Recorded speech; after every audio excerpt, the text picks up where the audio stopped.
Millions of Christians open their Bibles every single day and still walk away without hearing what God actually said to them. The problem is not that they lack sincerity. The problem is that they have developed habits that block true understanding completely. These are not small oversights.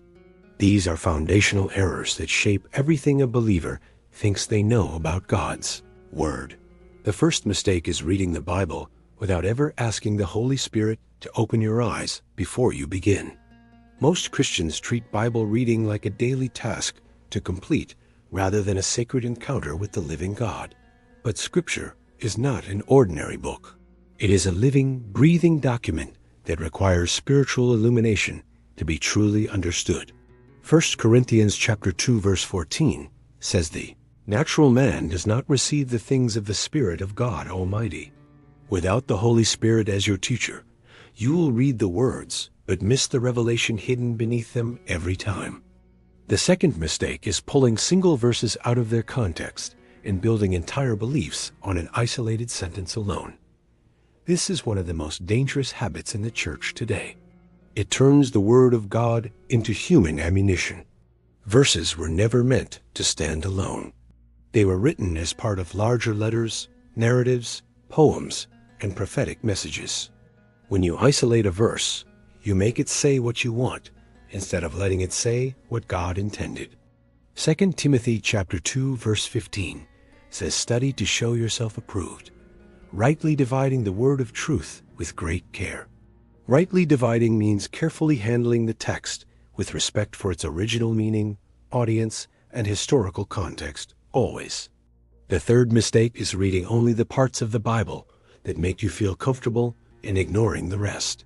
Many believers live in the Psalms and Proverbs, but have never wrestled with Leviticus, Lamentations, or the prophets of judgment. But all Scripture is given by inspiration of God. 2 Timothy chapter 3 verse 16 declares this truth without exception. If you only eat the sweet portions, you will be spiritually malnourished. You need the full counsel of God to grow. The difficult passages are often the ones that produce the deepest growth and the strongest faith inside a willing heart. The fourth mistake is reading the Bible to win arguments instead of reading the Bible to be transformed by God. James chapter 1 verse 22 says, "Be doers of the word and not hearers only, deceiving your very own souls." The purpose of Scripture is not to fill your head with information.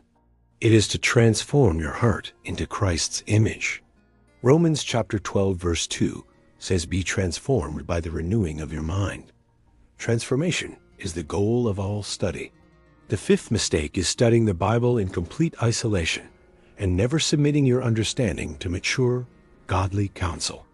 Proverbs chapter 18 verse 1 says, "A man who isolates himself seeks his own desire and rages against all wise judgment." God designed the body of Christ so that no single person would carry the full weight of understanding all by themselves. Ephesians chapter 4 verse 11 says he gave some as teachers for the equipping of the saints and the building up. You need teachers. You need pastors. You need wise believers who have walked with God longer than you have today. Rejecting all outside input does not make you spiritually independent. It makes you vulnerable to deception and unchecked personal error. The sixth mistake is reading the Bible quickly and never pausing to meditate on what you have read with patience. Speed is the enemy of depth. When you rush through the Word, you skim the surface and miss the treasure below. Joshua chapter 1 verse 8 says, "Meditate on it day and night, so that you may observe to do all that is written." The Hebrew word for meditate means to mutter, to chew, to turn over repeatedly until every drop of nourishment is extracted. Meditation is not emptying your mind. It is filling your mind with a single truth until that truth fills every part of you. When you meditate on Scripture, it moves from your head to your heart and from your heart into your daily life. The seventh and final mistake is the most grievous of all. It is reading the Bible without any intention of obeying it. Knowledge without obedience is the most dangerous deception. James chapter 1 verse 23 says, "If anyone hears the word and does not do it, He is like a man who sees his own face in a mirror. He looks at himself, walks away, and immediately forgets what he looks like. That is the picture of hearing without doing. Obedience is not optional in the kingdom of God. It is the very evidence that you have truly heard his voice. Jesus said in John chapter 14, verse 15, "If you love me, keep my commandments." Love and obedience are the same road. You cannot claim to love God and consistently refuse to do what his word plainly tells you to do every day. Now that you know these 7 mistakes, let us walk through the path that leads to genuine life-giving Bible study. The first principle of true Bible study is humility. Come to the text knowing that you do not know everything yet. Approach the Bible the way a child approaches a father, with trust, with wonder, and with eagerness to learn everything. Matthew chapter 18, verse 3 says, "Unless you become like little children, you will never enter the kingdom of heaven." The second principle is consistency. Do not read the Bible in bursts of emotion. Read it daily as the discipline of life. Just as your body needs daily bread, your spirit needs daily scripture. You cannot live on last week's revelation today. The third principle is prayer before, during, and after your study. Wrap every encounter with scripture in honest conversation with God. Prayer invites the Holy Spirit into your reading. He is the author of the text and the only perfect interpreter of it. John chapter 16, verse 13 says, "When the Spirit of truth comes, he will guide you into all truth fully." The fourth principle is context. Always ask who wrote this, to whom, when, why, and what was happening around them. When you understand the context, the meaning of the text becomes alive and specific instead of flat and generic to you. The fifth principle is application. After every study session, ask this question: what must I now do differently because of this truth? Knowledge that does not change your behavior is not true biblical knowledge.